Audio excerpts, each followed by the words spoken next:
Pakistan's East Chakwa district, Chinese technologies have been helping locals develop beekeeping businesses.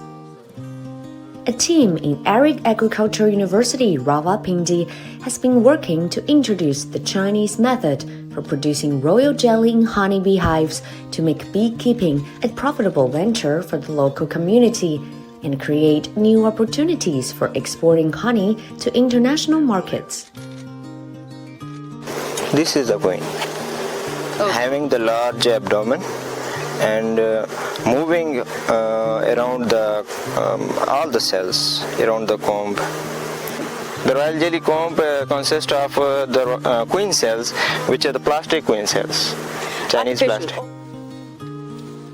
Previously, the beekeepers thought that they can produce royal jelly only in queenless colonies.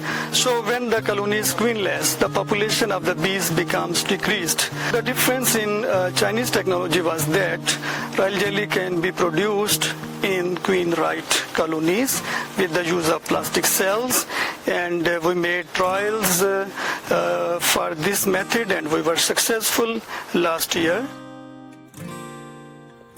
In 2021, Aziz joined a bee breeding and production online training course sponsored by a Chinese company under the framework of the Belt and Road Initiative.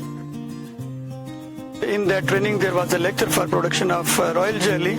We are at the beginning stage and China is at the peak, and they have also high royal jelly producing queens, and they have developed all the methods for the production of royal jelly at commercial scale. The bees are stronger, the queen is present in the hive, and population becomes strong. We are able to get more royal jelly, and also at the end of the season, we can get more honey from these hives. Definitely, there are bright chances for the beekeepers to get benefit from this technology.